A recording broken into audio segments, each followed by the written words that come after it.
and I'm giving a reading today to a very close and personal friend of mine. We go back a long, long ways, back to college days for her and my ex Maria and the whole life that I can honestly say that this woman and I have both been to heaven and hell together, and we enjoyed the trip the whole way. Anyway, so for Teresa, I'm going to give the flying bird reading, which is this one right here. And I'll read what the flying bird says about it. It says this layout is designed in the shape of a flying bird, and the cards are chosen and placed in the left wing, symbolizing and indicating to us something about your feminine, receptive energies in the moment, while the right wing symbolizes your male, active energies. So the first card picked is the initiator of the flight, hence it stems from the masculine side. Each succeeding card responds to the previous one and lifts the bird higher, allowing the questioner to move into greater clarity and inner spaciousness. So this is just a general reading. My friend did not have a specific question, so we'll just give a general reading and just kind of see how we're going to play out maybe the next few months of her life or maybe the next few years. You never know. So, okay, so card number one here is the here and now, the liftoff card. And the card number one is politics. And this card shows um, like a Joker with a mask that he's holding to like cover up and make you feel like something else is going on. So the way this goes is I find out that is a seven of clouds, and I'm going to look up seven of clouds. Is politics is page 130, and I want to read what Osho says about it, and then we'll see if I have anything to add after that. Anybody who can be a great pretender, a good pretender, a hypocrite, will become your leader politically, will become your priest religiously. All that needs is hypocrisy. All that needs is cunningness. All that he needs is a facade to hide behind. Your politicians live double lives. Your priests live double lives. And from the front door, the other from the back door, and the back door life is there for real. And the back door life is there for real. Those front door smiles are just false. Those faces looking at so innocent are just cultivated. So if you want to see the reality of the politician, you'll have to see him from his back door. There he is in his nudity, as he is, and so is the priest. These two kinds of cunning people have dominated humanity, and they have found out very early on that if you want to dominate humanity, make it weak, make it feel guilty, make it feel unworthy, destroy its guilty, its dignity, take all the glory away from it, humiliate it. And they have found that such subtle ways of humiliation that they don't come from the picture at all. They leave it to you to humiliate yourself, to destroy yourself. They have taught you a kind of slow suicide. And I guess my 2 cents is to that is, yeah, we're mostly controlled by two things: fear and greed. Um, Greed pulls you into the future just a little bit, and even if a subtle desire like going to heaven is a desire, it sounds beautiful and it sounds like a great plan to have happen. But what happens is it pulls you slightly out of the present moment. And when that happens, then you're not experiencing life in its totality. And then fear of whatever else, the sins you've committed, you might think, or maybe just how others might react to what you have to say in life. That fear pulls you back out of the present and into the past a little bit. And again, you don't experience life in its totality because you're missing something very beautiful, and that is to be in this present moment. So that's card number one. And card number two is the resistance card, the fear of flying. Let's see what that says. Abundance. Let me show you the card. Abundance. So yeah, there's a fellow there. He looks like he's had quite a bit of everything. There's a rainbow above him though, so that's kind of neat. And then there's a moon and a sun up in the sky too, and the mountains in the background. And then he's sitting on a book. It looks like that is a rainbow card, and it's actually I think one of the Arcana cards. Let me see what Arcana that is. The rainbow. Rainbow abundant.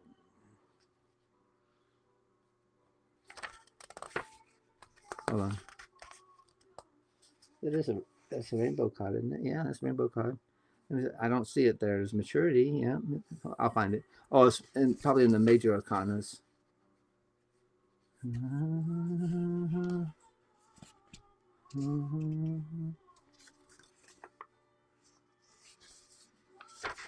I'll find it in a second here. Hold on just a minute. And please enjoy the music while we're waiting for this. I don't see abundance. Let's see. There it is. King of Rainbows. That's what it is. Page 72.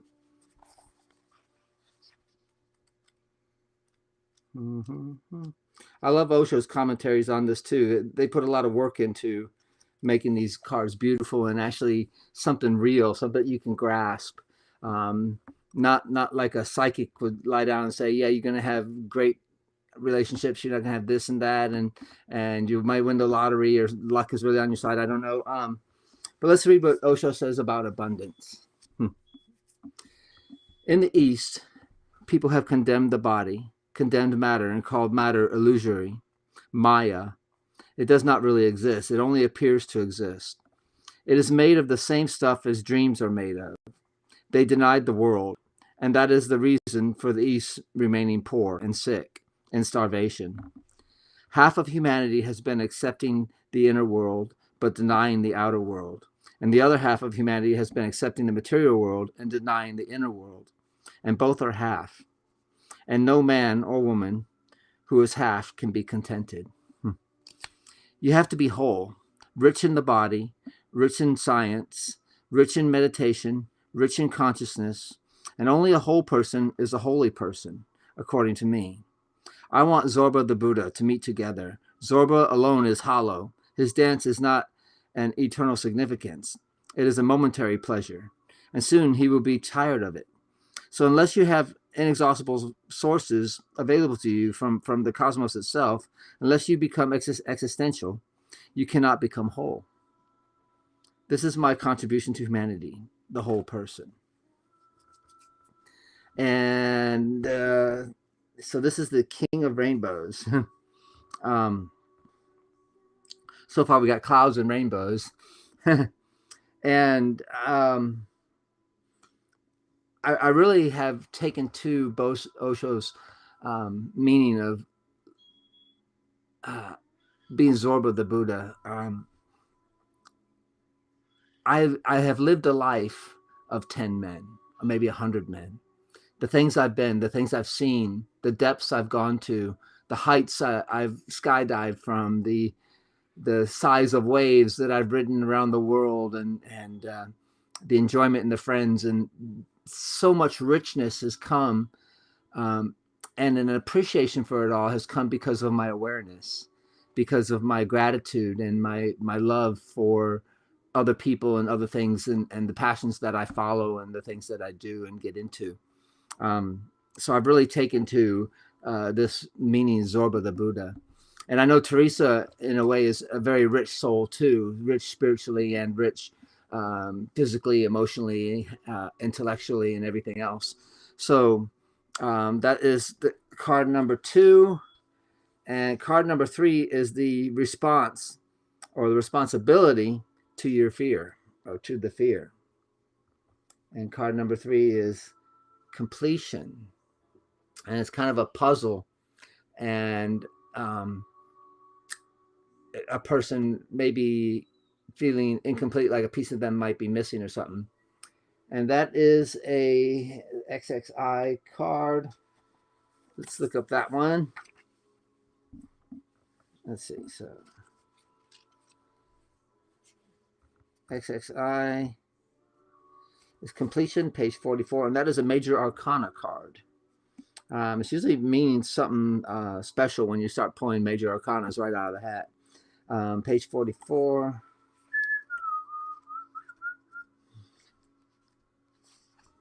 Page 44, completion. I'm going to read what it says about this, the commentary on this card real fast, because it's quite interesting to me and I'd like to know more and I'd like to share that with you guys too. So here is the last piece of the jigsaw puzzle is being put into its place, to the position of the third eye, the place of the inner perception.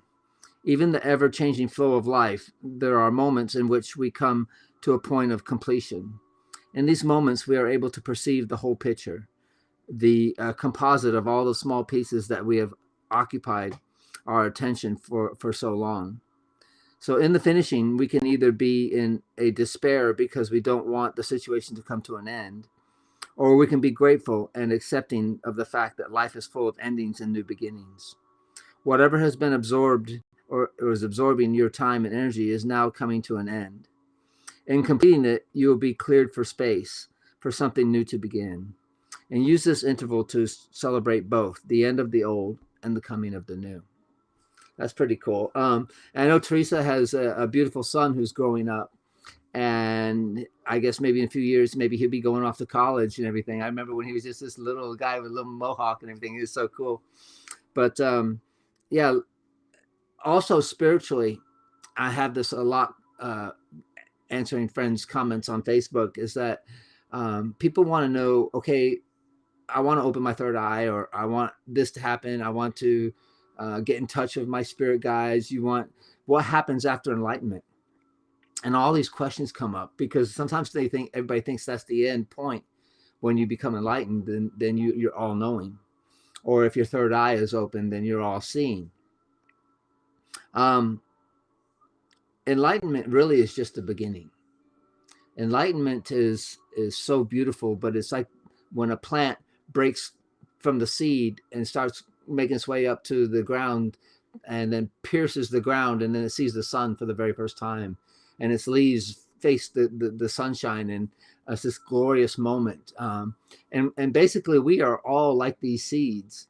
We think we're plants already, but we're really still in seed form because we're not enlightened yet.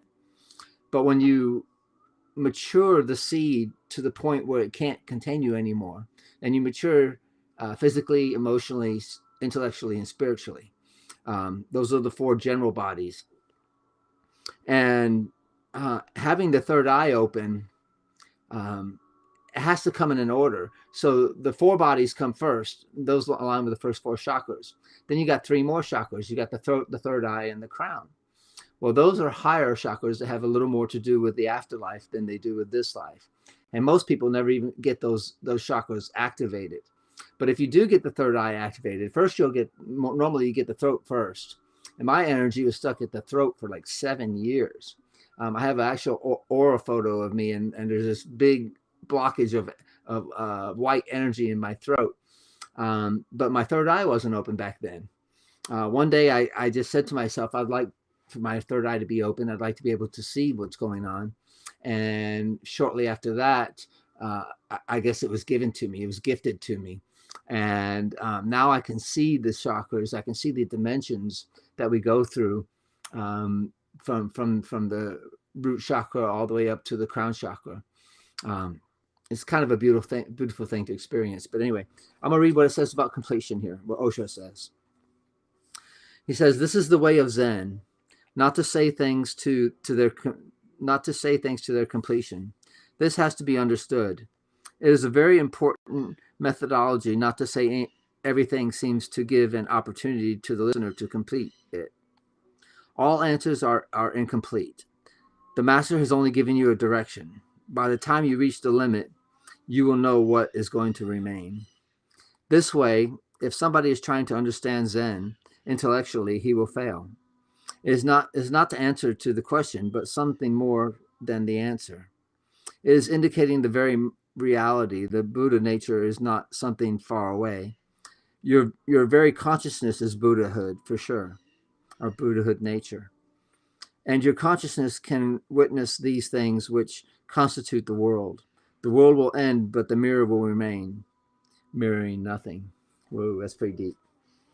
Yeah, so that was the commentary on it. That's what Osho had to say about completion. I guess the only thing I have to say about this thing is that, like, these Zen uh, talks between masters and disciples. Some of the scriptures or the sutras that they say are very simple things, like say like this, for example. They usually gather at the beat of a gong or the beat of a drum, and the master will say today to the students today, "Oh, the drum should be rung today, but no leather skins are available." And in that, he's saying, you know, we should congregate to each other without making noise, or something like that. But he leaves it open. The Zen master leaves it open for interpretation. And in the West, Western people haven't quite understood these Eastern sutras because they haven't studied the essence of the language or the essence of silence, and they have totally lost the point. And Christian missionaries have shunned these sutras, but these sutras are very beautiful and very great to learn from. So Teresa, if you ever get some Zen books, I think you'd really quite enjoy them. It took me honestly at least 10 to 12 years before I read enough Zen books where I could actually pick up one and just read the sutra and go, oh, okay, yeah, I kind of know what they mean or what they're saying. I get the jive. All right, so the next card, that was card 3. Card 4 is the inner support, the intuition of responsibility. Ooh, and it is totality. And it's a picture of three women in a trapeze, and the one reaches out and grabs the other, and they make a bridge. So I've pulled this card before, and let's see, that's a fire card. 5 of fire. Let's see, fire. Page 86.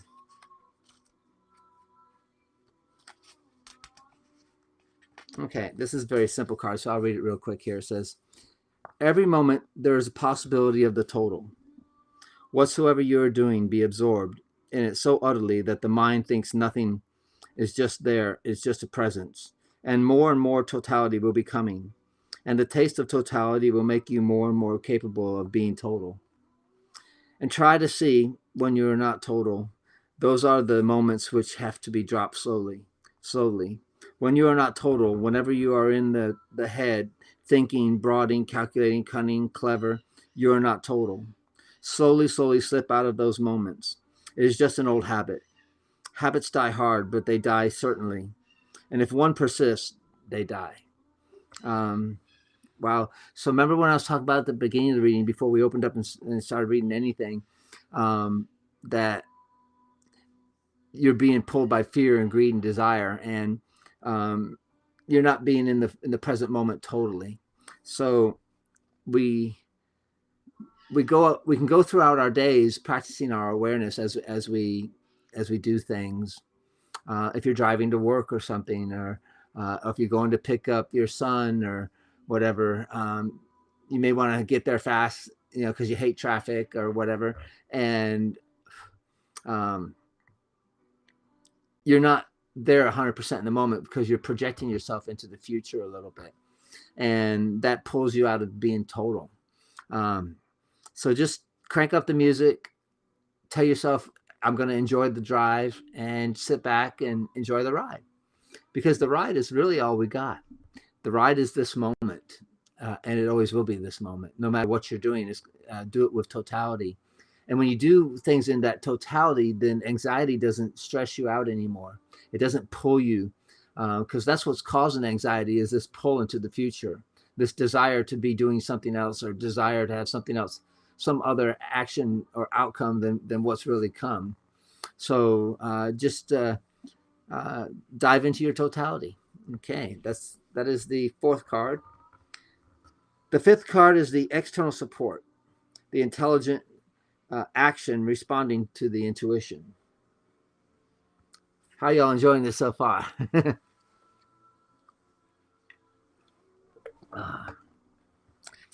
Okay. So the fifth card here is a new vision. And remember, this is the external support. Intelligent action responding to the intuition. And you see that? That is the new vision. And that is a major arcana card too.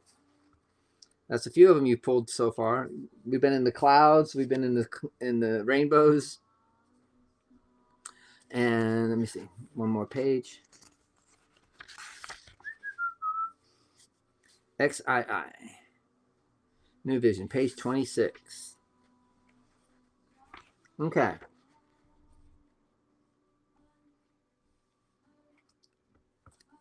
Osho says, when you open up to the ultimate, immediately it pours into you. You are no longer an ordinary human being. You have transcended. Your insight has become the insight of the whole existence, and now you are no longer separate. You have found your roots. Otherwise, ordinarily, everybody is moving without roots, not knowing from where their heart goes on receiving the energy, not knowing who goes on breathing in them, not knowing in the life juice that is running through them, running inside of them. It is not the body, it is not the mind, it is something transcendental to all duality. And that is called the what I can't even pronounce that, girl. Hold on a minute. Bhagavata, the Bhagavata in the 10 directions. Your inner being, when it opens, first experiences 2 directions, the height and depth, and then slowly, as this becomes your established situation, you start looking around, spreading into all other 8 directions. Once you have attained to the point where your height and your depth meet, then you can look around in the very circumference of the universe, and then your consciousness starts unfolding in all the 10 directions.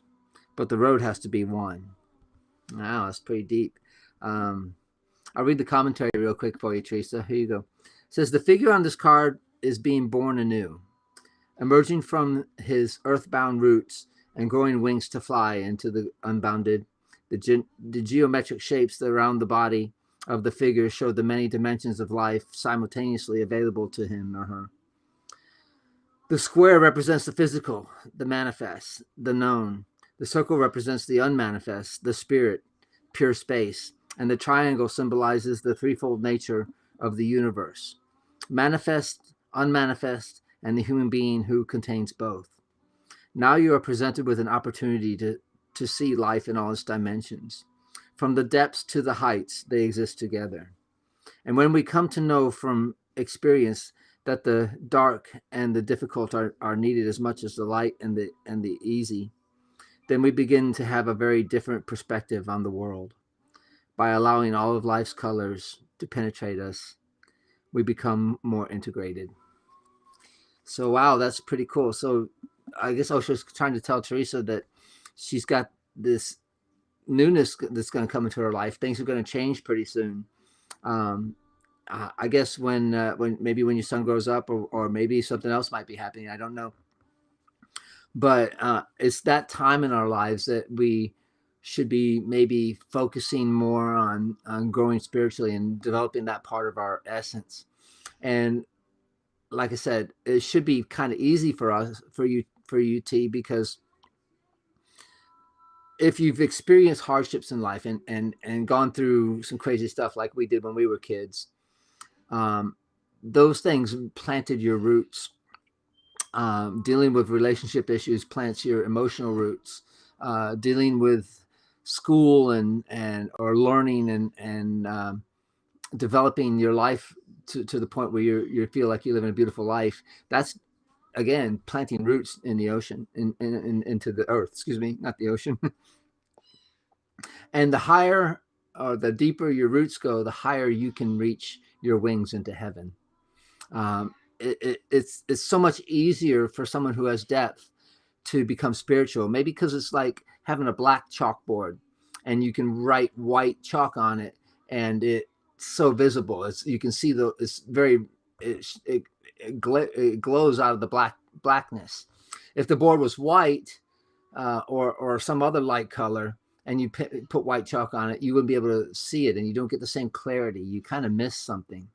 So anyway, we can grow and develop and mature the four bodies so that the other chakras can open up too. And they will open, actually, when you meditate. Even beginner meditators experience a few minutes of what we call samadhi. And samadhi is this point where you disappear into existence. You're in meditation, and you can feel these energy shifts go on, and you just allow it to happen. You just sit there with your eyes closed, and you enjoy it.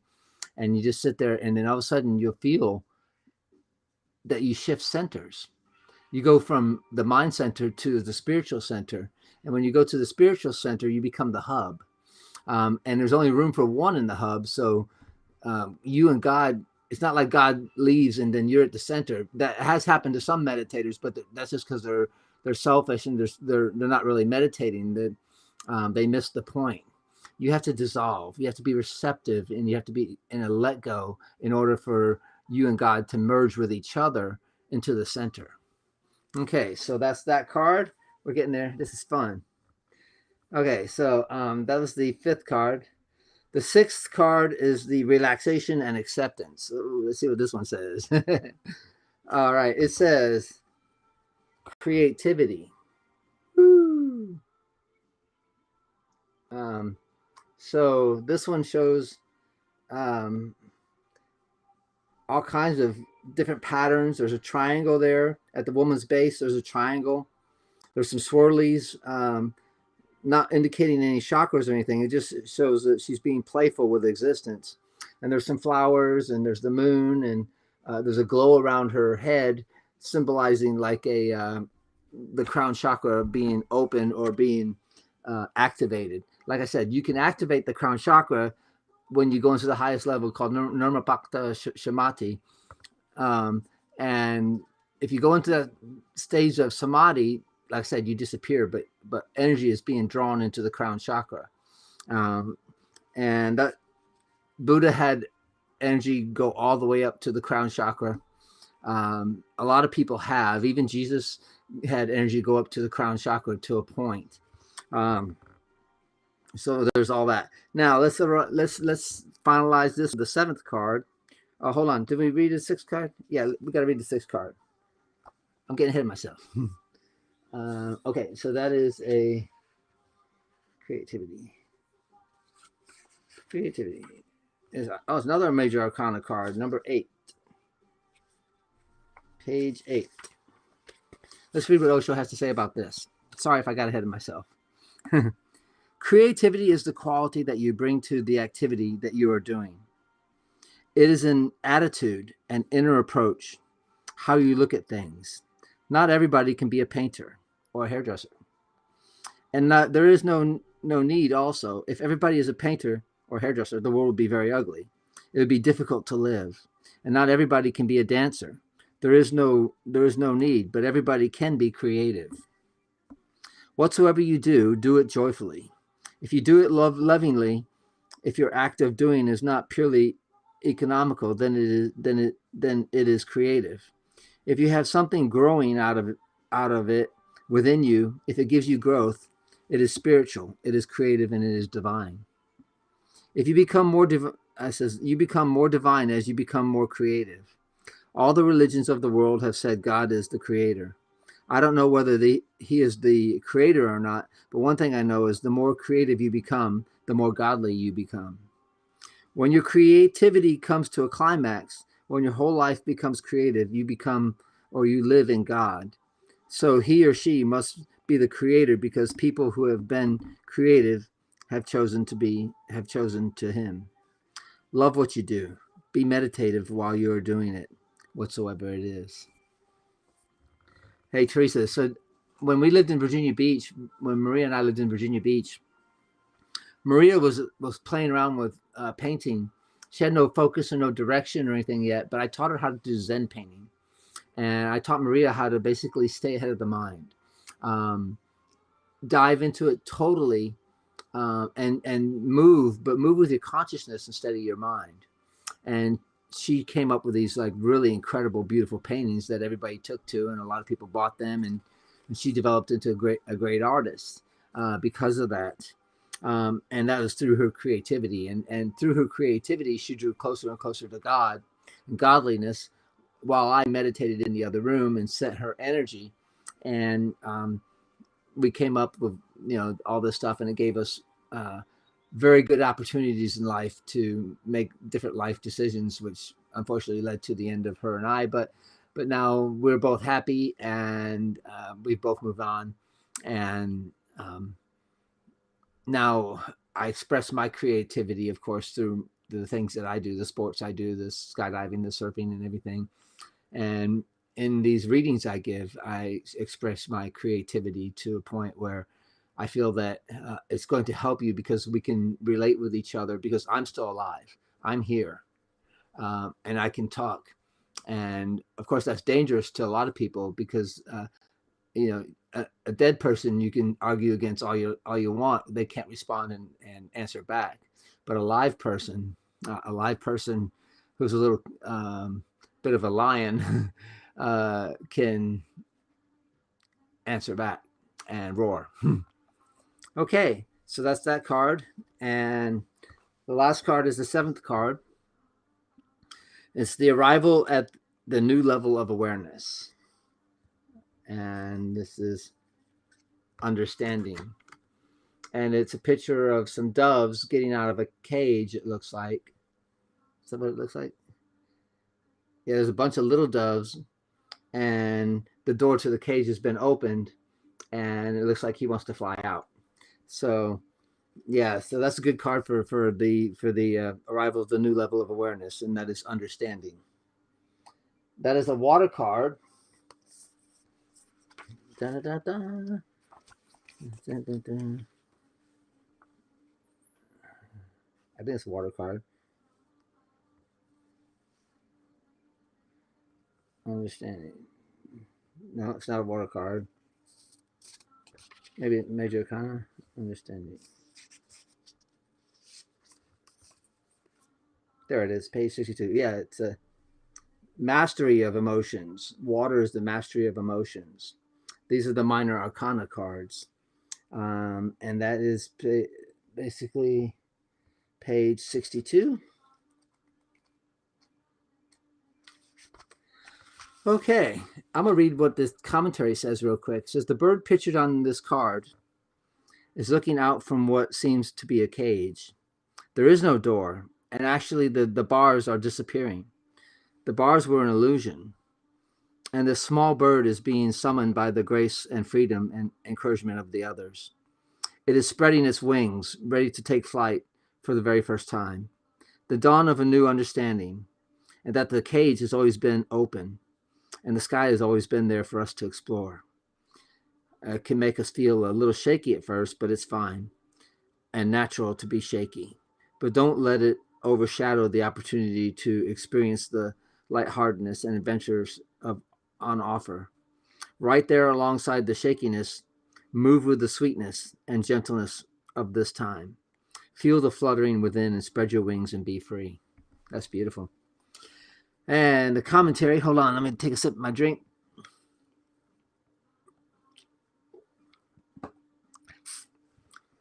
Understanding.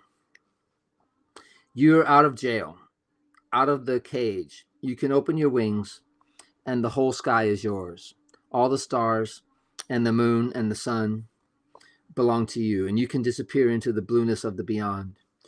Just drop clinging to this cage. Move out of the cage, and the whole sky is yours. Open your wings and fly across the sunlight like an eagle. In the inner sky, in the inner world, freedom is the highest value. Everything else is secondary. Even blissfulness, ecstasy. There are thousands of flowers, uncountable, but they all become possible in the climate of freedom. Wow. So it happens with a lot of religious people that they don't know where the door is. And what's really sad is they grope the walls in darkness, uh, and they're searching for the door, but they can never find it. They don't know which direction. They have no direction. They have no clue which way to. So they keep fighting the fight, or they say the Christians are fighting soldiers, or whatever. They keep fighting against the darkness when all you really need is a light. You need to light a candle, and with one candle you can see the door. You can see in all directions, and that's what awareness is. Awareness is that candle. It's that light, and it'll open the doors for you. I mean, the door's already open. And then there's this other aspect of it that a lot of not just Christians but Buddhists too live on the doorstep or the porch of God, and they never go into the house even though the door is open. um, God wants you to come into the house, and he wants to party with you. He wants to have a good time with you. He wants to rejoice and be happy and love you. And you're sticking out on the porch saying, I'm fine out here. When I die, I'll come see you. That's just a poor existence. That's the existence of a beggar, and not of an emperor. An emperor would walk through the door, embrace God, dive into God, and dissolve themselves like you do in that samadhi I was talking about, and just dissolve into it and allow it to happen. And the only way you'll know that you are in that level of samadhi, or in that heaven space, or where God exists, is when you come out of it. When you come out of the meditation and you come back to your normal conscious mind with your eyes open, you'll be so full of bliss. You'll be so happy and just ecstatic with life that it like I've had times where I couldn't get off the floor of my meditation room for like 45 minutes. I'm just so full of bliss and just so wowed out, by the whole experience. And for a while, I want to say I was pretty much of a bliss junkie. I don't meditate quite as much as I used to, but I don't need that meditation anymore because I'm home. I've crossed the river, and I don't need to carry the boat anymore on my head. Um, I've arrived to this point where uh, every single day, like when I drive to work or something, I'm like, Doug, how do you feel? And I answer myself like, wow, I feel really good. I just, it's just this, it's not like ecstatically happy, and it's not like sad either. It's kind of like this cool love, this cool existence that's going on, and you just feel really good about yourself. And the more you share with other people, and the more you grow spiritually, then the more you'll feel this coolness, this coolness of love. It's different than a love-hate relationship. It's more of a general little bit warmer maybe than room temperature, but it just feels fine almost all the time. And it's a beautiful thing to have happen to you. Well, that was your reading, Teresa. Thank you very much. I'll post this right now, and hopefully you can watch it and leave me a response, and let me know what you thought of it. You can do that in a private message if you wish. But thank you for your time, and I'll go ahead and end this stream. Take care of yourself. Take care, everybody. Aloha.